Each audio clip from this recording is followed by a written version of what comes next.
Hello बच्चों, क्या हाल है भाई। डॉट पेन रजिस्टर सभी लोग निकाल लें। मेरे सामने बैठे हुए छात्र और मेरे अदृश्य बच्चों जो वीडियो के माध्यम से या अन्य किसी माध्यम से पढ़ रहे हैं मेरे को, तो विशेष ध्यान दें कि डॉट पेन रजिस्टर जरूर निकाला करें, क्योंकि बोर्ड पर जो मैं लिख रहा हूँ वो आप कॉपी पर नोट डाउन करेंगे तो लिखते लिखते आपको याद हो जाएगा। तो जैसा कि आपके 7 नंबर का जो लेक्चर है, तो इसमें मैं आज आपको बताऊंगा फॉर्म और क्लासिफिकेशन ऑफ बैक्टीरिया, यानी कि बैक्टीरिया के क्या रूप हैं, बैक्टीरिया को इन रूप के आधार पर किस भागों में वर्गीकृत किया जा सकता है। तो ये आज आपका टॉपिक होगा। तो सबसे पहला जो टॉपिक है, तो इसमें मतलब कैसे कैसे डिवाइड किया जाता है। जैसे फर्स्ट नंबर जो है आकार, पहला नंबर कौन सा है बेटा, आकार यानी शेप, कैसा शेप रहता है इस आधार पर डिवाइड किया गया। दूसरा जो नंबर आता है वह है कशाभिका। कशाभिका आपको पता है ये चलन अंग होता है, लोकोमोटरी ऑर्गन है, यानी फ्लैजिला, जिसमें फ्लैजिला पाए जाते हैं, कुछ में नहीं पाए जाते। तीसरा स्टेनिंग के आधार पर, विशेष थोड़ा सा हिंदी मीडियम वाले बच्चे ध्यान दे लें कि बेटा कुछ शब्द इंग्लिश के ही हैं बायोलॉजी टेक्नोलॉजी में, इस वजह से जिनकी हिंदी होती है वो मैं आपके सामने कर देता हूँ। स्टेनिंग, तो स्टेनिंग का मतलब होता है रंगने के आधार पर, किस आधार पर, रंगने के आधार पर। तो अब सबसे पहला देखते हैं कि 3 टाइप्स में इसको जब वर्गीकृत किया गया तो शेप के आधार पर किया गया, फ्लैजिला पाए जाते हैं कि नहीं पाए जाते उस आधार पर, और स्टेनिंग यानी कि बैक्टीरिया रंगते हैं कि नहीं रंगते। अब ये क्या रंगते हैं अभी सब मेथड के द्वारा पता चल जाएगा आपका, ठीक है। तो सबसे पहला आता है आकार से। ये कौन कौन से टाइप्स होते हैं देखिए। फर्स्ट कोकस, दूसरा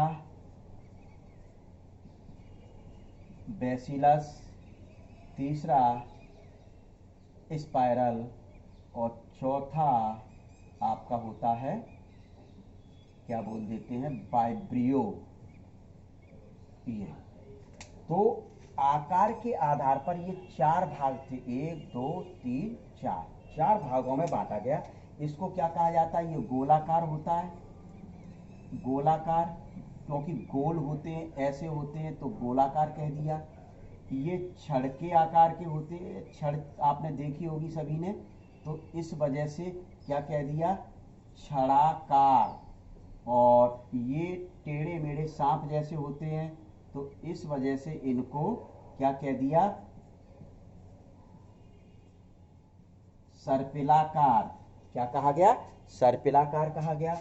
और ये बेटा कोमा के आकार का होता है, कैसा होता है, कोमा के आकार का होता है, इस वजह से इसको हिंदी में कोमाकार कह दिया गया। तो ये 4 आकार के आधार पर डिवाइड किए गए थे।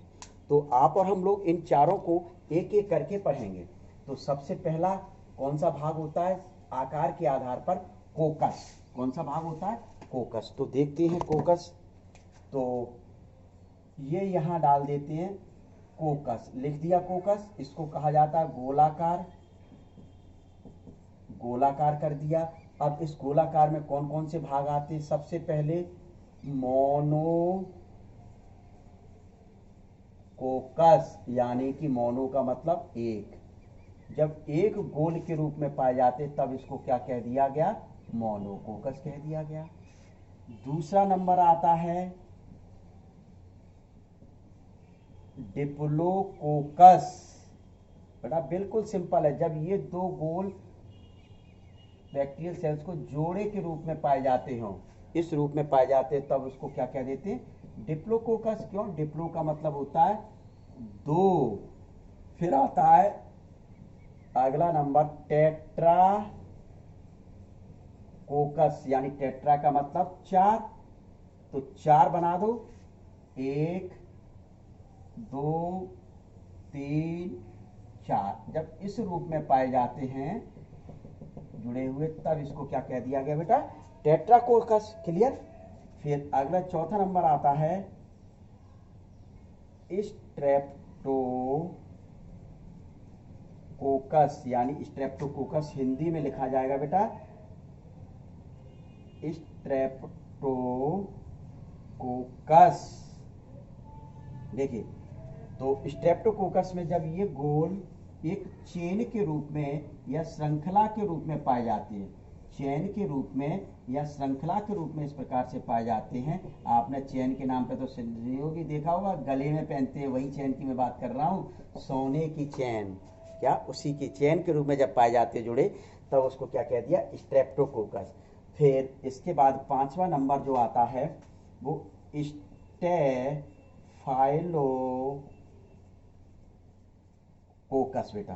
तो स्टेफाइलोकोकस में आप क्या बताएंगे, ये अंगूर का गुच्छा देखा है, बिल्कुल देखा होगा, क्योंकि अंगूर बहुत अच्छा फ्रूट्स है, बहुत अच्छा खाने में लगता है। तो उस रूप में जब गुच्छे के रूप में पाए जाते हैं, बिल्कुल अंगूर का गुच्छा जैसा होता है, इस रूप में पाए जाते हैं, तब इसको क्या कहा जाता है बेटा, स्टेफाइलोकोकस। ये ठीक है, तो ये हो गया आपका कौन सा, कोकस के रूप में। एक और बता देते हैं, सारसिना। तो सारसिना में मुख्य रूप से क्या बताया जाता है कि जब ये 8 के गुणक में, कितने, 8 के गुणक में, पूरा लिखा जब मैं बोल रहा हूं, 8 के गुणक में, अच्छा सा गुणक में क्यूब आकार या घनाकार के रूप में, एक पॉकेट के रूप में पाए जाते हैं, घन के आकार की पॉकेट बना लें, 8 हो या फिर 8 के गुणक में हो, तब इसको कहा जाता है सारसिना। तो बेटा ये आपका कौन सा होता है, कोकस में ये 6 टाइप्स होते हैं, मोनोकोकस यानी 1, डिप्लोकोकस यानी 2 जुड़े हो, टेट्राकोकस यानी 4 हो, स्टेप्टोकोकस यानी कि चेन के रूप में, और स्टेफाइलोकोकस यानी अंगूर गुच्छे का, और सारसिना मतलब 8 के गुणक में पाए जाते हैं, और वो 8 के मिलकर कैसे बना दें, एक क्यूब या घन के आकार की संरचना बना दें, उस रूप में पाए जाते हैं। इसके बाद आता है बेसिलस, यानी छड़ के आकार के आधार पर उनको कौन कौन से भागों में डिवाइड किया गया है। तो देखिए, पहले तो अपन बेसिलस लिख देते हैं, वही टाइप्स रहेंगे जो कोकस में थे, ठीक है। तो बेसिलस का मतलब ये छड़, जब एक छड़ के रूप में पाया जाता है, तो बेसिलस सामान्य तौर पर कई बुक्स में आप देखोगे तो बेसिलस लिखा है, नहीं तो एक पाया जा रहा है, तो इसको मोनोबेसिलस भी कह देते हैं। क्या कह देते हैं, मोनोबेसिलस, इस रूप में पाए जाते तब। अब दूसरा डिप्लोबेसिलस, डिप्लोबेसिलस बेटा ये मैंने वो कर दिया, इस वजह से एच डैश कर दिया, एक ये इस रूप में पाए जाते हैं, यानी कि छड़ जो हैं वो दोनों जुड़ी हों, तब उसको क्या कह दिया गया, बेसिलस कहा गया, डिप्लोबेसिलस। फिर आता है आपका स्ट्रेप्टोबेसिलस।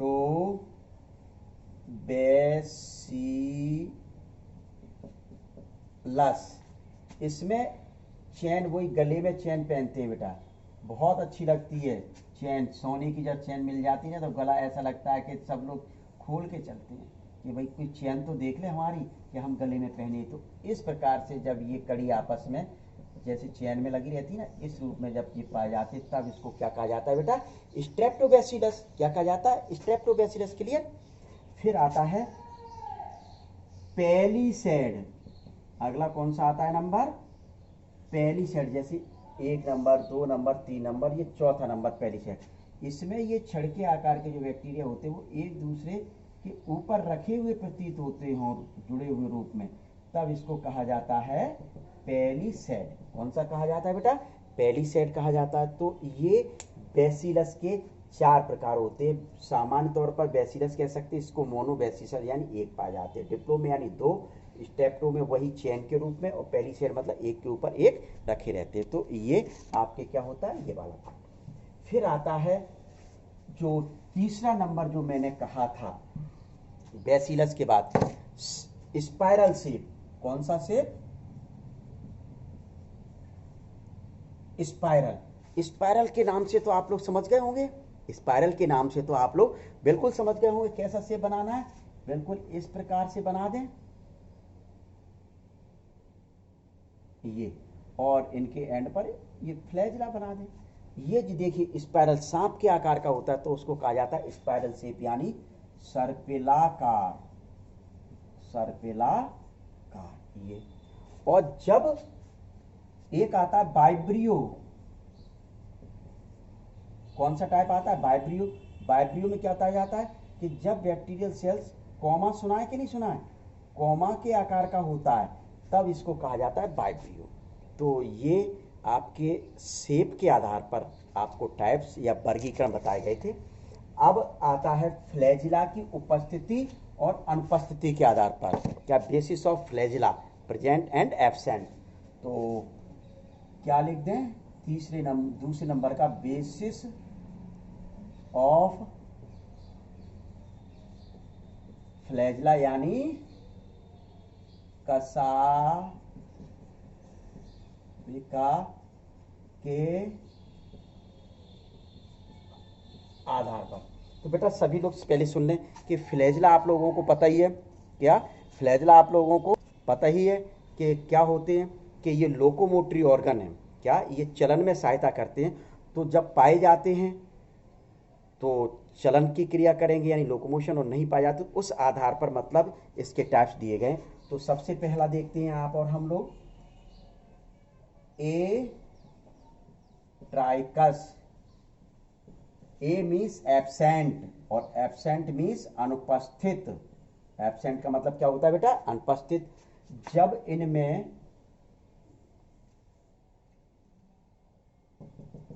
फ्लैजिला नहीं पाए जाते, बैक्टीरिया के किसी भी एंड पर फ्लैजिला नहीं पाए जाते, तब इसको क्या कहा जाता है? ए ट्राइकस। क्या कह दिया जाता है? ए ट्राइकस। दूसरे नंबर का मोनो ट्राइकस। ट्राइकस ये लिखा है बेटा, बार बार नहीं, मोनो। मोनो का मतलब मैं पहले बता चुका, एक।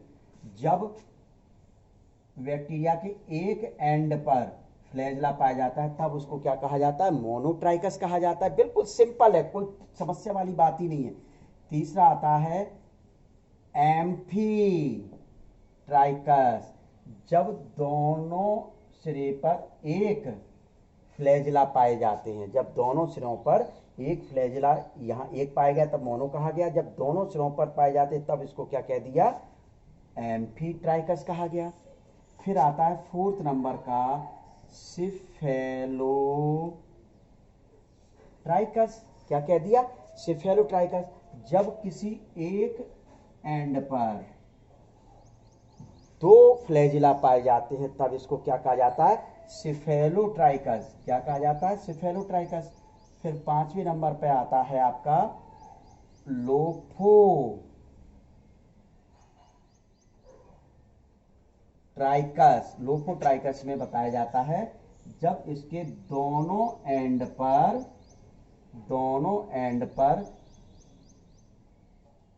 फ्लैजिला का ग्रुप पाया जाता है, समूह पाया जाता है, तब इसको कहा जाता है लोफो ट्राइकस। क्लियर? एक आता है आपका छठवें नंबर का पेरी ट्राइकस। पेरी ट्राइकस में क्या बताया जाता है बेटा? दिखाई देगा, पेरी ट्राइकस दिखाई दे रहा है। तो जब इस प्रकार से चारों ओर फ्लैजिला पाए जाते हैं, बैक्टीरियल सेल्स के चारों ओर पाए जाते हैं, तब इसको कह दिया जाता है पेरी ट्राइकस। क्या कह दिया जाता है? Peritrichous. तो बेटा ये आपके जो फ्लैजिला के प्रेजेंट और एब्सेंट के आधार पर नाम दिए गए। पहला ए ट्राइकस यानी नहीं पाया जाता, मोनोट्राइकस यानी एक सिरे पर एक, एम्फी ट्राइकस यानी एक दोनों सिरों पर एक एक, और सिफेलोट्राइकस यानी कि एक सिरे पर एक, और लोफोट्राइकस यानी दोनों सिरों पर एक ग्रुप पाया जाता है फ्लैजिला का, और पेरीट्राइकस यानी कि पूरे शरीर पर फ्लैजिला पाए जाते हैं, तब इसको कहा जाता है। अब बेटा आता है इसके बाद स्टेनिंग, बेसिस ऑफ स्टेनिंग। ये बहुत महत्वपूर्ण पोर्शन है, बहुत महत्वपूर्ण, कंपटीशन के दृष्टिकोण से, एग्जाम के दृष्टिकोण से बहुत इंपॉर्टेंट क्वेश्चन है। हर स्टेट के बोर्ड में किसी न किसी में ये क्वेश्चन पूछा जाता है। तो कौन सा बेस है? स्टेनिंग। स्टेनिंग, स्टेनिंग आप जानते ही हैं, बैक्टीरिया को स्टेनिंग यानी कि यह क्या कहा जाता है? बैक्टीरिया को कलर किया जाए, रंगना किया जाए। अब बैक्टीरिया को कैसे रंगेंगे, कौन से कलर से रंगेंगे, कैसे रखेंगे? तो 1884 की बात है, 1884 में एक वैज्ञानिक थे क्रिश्चियंस ग्राम नामक वैज्ञानिक थे। क्रिश्चियंस ग्राम नामक वैज्ञानिक ने बैक्टीरिया के लिए एक सॉल्यूशन तैयार किया। बैक्टीरिया के रंगने के लिए, स्टेन करने के लिए सॉल्यूशन तैयार किया। तो जो बैक्टीरिया कलर पर्पल कलर के हो जाते थे उनको ग्राम पॉजिटिव बैक्टीरिया, और जो नहीं होते थे कलर उनका हट जाता था उनको नेगेटिव बैक्टीरिया कहा जाता था। इन्होंने ग्राम शब्द क्यों उपयोग किया? क्योंकि इनका अगला जो दूसरा जो शब्द था क्रिश्चियंस ग्राम, तो ग्राम के आधार पर ग्राम पॉजिटिव और ग्राम नेगेटिव नाम दे दिया। तो इन्होंने कौन सा तैयार किया सॉल्यूशन? तो क्रिस्टल वॉयलेट,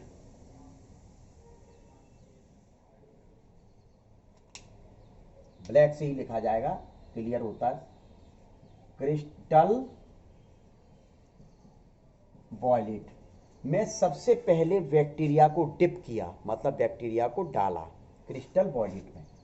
क्रिस्टल वॉयलेट में डालने के बाद क्या किया? इनको वाटर से वॉश किया, यानी पानी से धोया या साफ किया, पानी से धोया या साफ किया। इसके बाद वाटर से निकाला, क्या? वाटर से निकालने के बाद इन्होंने इसको क्या बोलते हैं, आयोडीन का एक सॉल्यूशन था, जिस सॉल्यूशन को नाम दिया गया था इनके द्वारा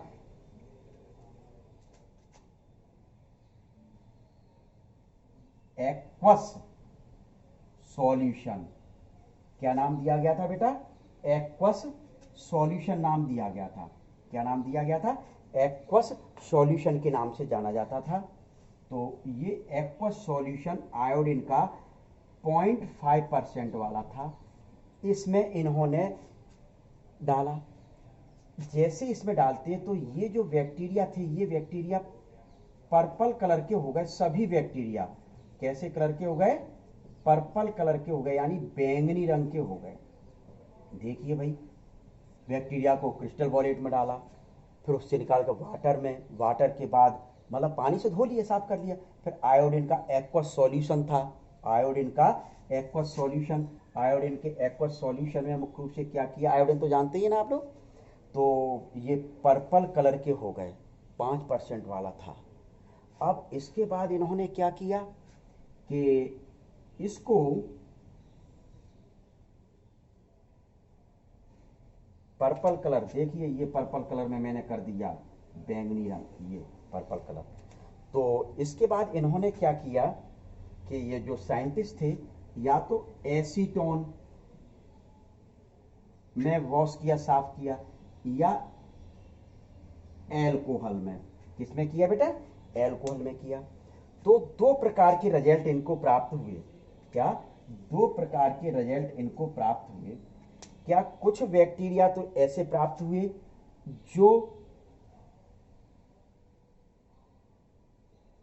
मैं थोड़ा सा क्यों कर रहा हूं ऐसा, क्योंकि कलर के कलर मैच कर दूं जिससे आप लोगों को बिल्कुल क्लियर हो जाए। तो जब इन पर्पल कलर वाले बैक्टीरिया को एसीटोन और या अल्कोहल के 95% में इसको वॉश किया, क्या? तो कुछ बैक्टीरिया तो पर्पल कलर के बने रहे, कुछ बैक्टीरिया पर्पल कलर के, यानी पर्पल कलर मीन्स बैंगनी रंग, ये आप तो जानते ही बेटा, हिंदी इतनी कमजोर नहीं होनी चाहिए, इंग्लिश। तो बैंगनी कलर के थे, तो इनको नाम दे दिया पॉजिटिव, ग्राम पॉजिटिव। क्या नाम दिया गया? वैज्ञानिक का नाम था ग्राम, तो ग्राम पॉजिटिव नाम दे दिया। और जिनका पर्पल कलर हट गया अल्कोहल में डालने के फलस्वरूप, तो उनको जो नाम दिया गया वो पर्पल कलर हट गया। क्या लिख दिया? पर्पल कलर हट गया, मतलब पर्पल कलर के नहीं बचे, तो उनको नाम दिया गया ग्राम नेगेटिव बैक्टीरिया। तो इस आधार पर क्रिश्चियंस ग्राम ने 1984 में एक सॉल्यूशन को तैयार करके क्रिस्टल वॉयलेट, फिर वाटर, फिर एक्वस, आयोडीन का एक्वस, पर्पल कलर आए, फिर इस प्रकार से तैयार करके इन्होंने दो प्रकार के बैक्टीरिया प्राप्त किए। यानी जो पर्पल कलर के होते थे उनको ग्राम पॉजिटिव नाम दिया, और जो पर्पल कलर जिनका हट जाता था उनको ग्राम नेगेटिव नाम दिया। वीआईपी कैटेगरी का सभी स्टेट के आप समझ लें कि बहुत इंपॉर्टेंट क्वेश्चन है। अब इनका जो अगला जो वो रहेगा। तो ग्राम पॉजिटिव कौन से बैक्टीरिया कैरेक्टर शो करते हैं, ग्राम नेगेटिव में कौन कौन से होते हैं, तो ये मैं आपको डिफरेंस के द्वारा बताऊंगा। क्या? डिफरेंस के द्वारा बताऊंगा, लाइन खींच के बीच में बिल्कुल क्लियर हो जाएगा। नीट के लिए भी राइटिंग में तो ये क्वेश्चन 11th में पूछा ही जाता है, नीट के लिए भी बहुत है कि इसमें किस प्रकार की सेल वाल में टिकॉइक अम्ल पाया जाता है कि नहीं पाया जाता, फ्लैजेला पाया जाते हैं कि नहीं, तो उसके कैरेक्टर के, तो कैरेक्टर आपके ग्राम पॉजिटिव के बताए जाएंगे और ग्राम नेगेटिव बैक्टीरिया के बताए जाएंगे, और उनको एक लाइन खींच के बीच में लिख देंगे तो वही इसके डिफरेंस हो जाते। तो ये, लेकिन मैं आपको नेक्स्ट लेक्चर नंबर जो 8 होगा उसमें इनके डिफरेंस के बारे में बताऊंगा। ठीक है, तो यहीं तक आप बिल्कुल तैयार कर लें।